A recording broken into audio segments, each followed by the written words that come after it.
How's it going, everybody? It's Ryan here. Okay, so here's the question. How much after-tax income are you going to have in retirement? Now, I want to say that if that's the question that you're asking yourself the absolute right question because it's not about gross income or pre-tax income. It's all about the after-tax, the net. How much is actually going to be available for you to spend? So here's the thing. So often I find that people aren't familiar how it works from a tax standpoint, both before retirement and also after retirement. So I want to show you a comparison here. And really what brought along the idea for me to even do this video is that the other day I was talking to a guy and I asked him, I said, well, when you retire, what's the goal? How much income would you really like to be able to live on? And he said, well, I guess about $80,000. And I said, okay, is that pre-tax or is that after tax? And he said, well, I guess pre-tax. He said, I'm making $80,000 right now. That's my salary. My wife is not working right now, so it's just my income. And if we can maintain our standard of living, then I think that would be, just fine. And I said, okay. So I think you're going to find this interesting. I told him, and I think you're going to find this interesting too. So let me go ahead and share my screen here with you. And what I'm going to pull up this is just on a public website. I think it's a pretty good calculator. It's just on irscalculators.com. Anybody can go to it. I can't guarantee you all the information is correct. I believe that it is. I have no reason to believe that it's not. But it's not something that I put together here. There's a lot of ads and things on here, so just be aware of that. But it's a good calculator. So let's take a look at this. So the year right now is 2020. They are married. So again, he's 58, she's 57. His income's 80,000. He wants to retire around 65 to 67, probably 67. He's leaning towards more closer to when full retirement age for Social Security. And so he's got a little ways until retirement. But anyways, so they have no kids or no dependents. They're grown.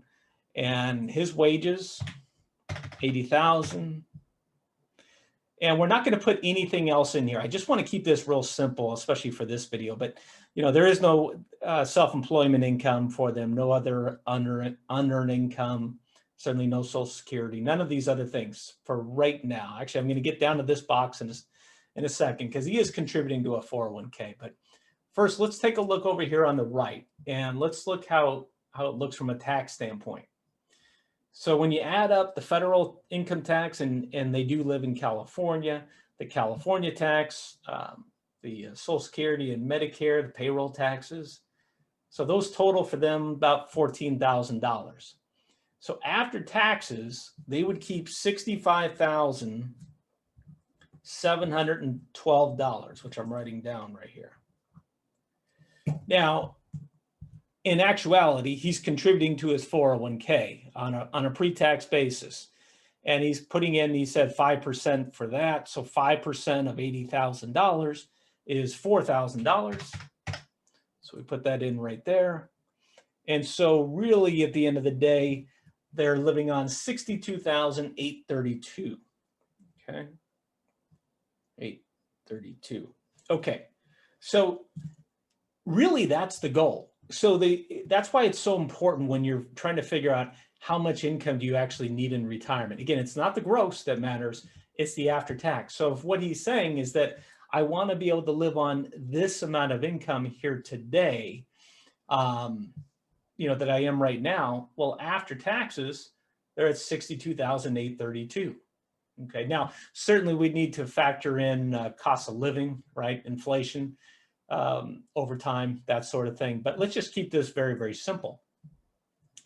So when he retires, they both retire, wages are going to go down to zero. The other thing that's going to change, let's say that because right now the standard deduction for them is $24,800, but chances are also they're both going to retire after the age of 65, so the standard deduction actually goes up a little bit, goes up $2,600, goes up $1,300 per person.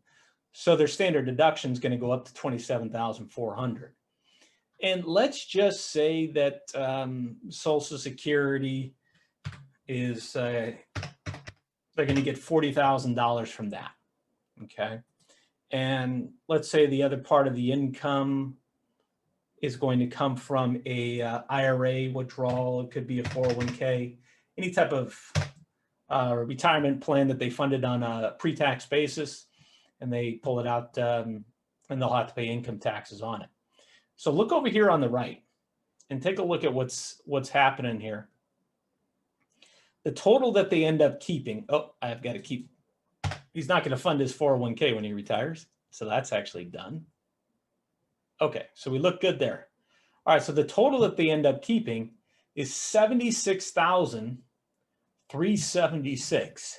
So you see what I mean here? It's the same $80,000 gross, but instead of it being wages, this is $40,000 from an IRA withdrawal or 401k, let's say, and $40,000 from Social Security benefits. So their total tax is only about $3,600. So let me write this number down: $76,376. And let me get my calculator: 76,376 minus 62,832. That's an additional $13,544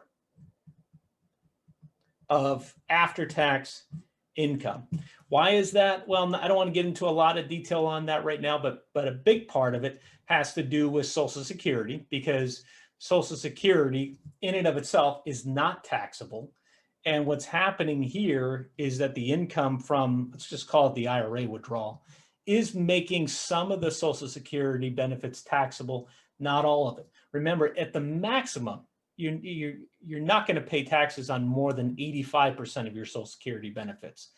But there's a thing called the provisional income formula. In fact, I've done a whole nother video about that, which if you're not familiar with that, watch that. It explains how that works. But the way the calculation works here is that $19,600 of their Social Security is subject to taxation in this case. And then also, what also is happening here on the tax side is that payroll taxes are now gone, right? All you're seeing here is the federal, California. There's nothing for Social Security tax and nothing for the Medicare tax. They're retired, okay? So they get all this other additional income. So let's say, again, the amount that they were actually living on today while working and funding his 401k is $62,832. So let me just kind of hunt and peck. Let's just say instead of 40,000, well, we'll keep the 40,000 from the Social Security.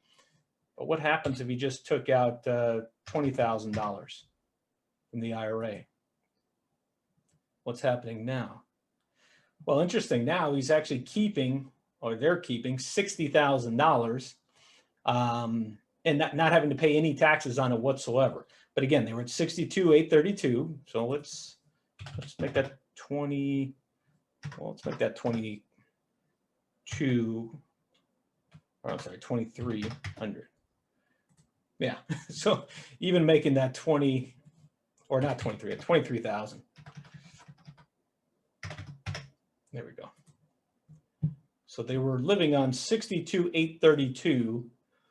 Now we're only taking out $23,000 from the IRA instead of $40,000, and now they're living on $62,890. So about $100 more, roughly. So essentially, here's the bottom line: their gross income, if you will, $67,000, $23,000 coming from the IRA withdrawal, $40,000 coming from Social Security. And now also notice what's happening is that a lot less of that Social Security ends up becoming taxable. So the income sources that they will have, and that chances are, I don't know you, but chances are that you will have when you retire as well, probably going to be a lot more favorable as well. So even though they're only living on $63,000 of income, all that really matters is the after tax. So their total tax now is only $110, okay, at that time. So it's very important to understand how this works in comparison, both before retirement and after retirement.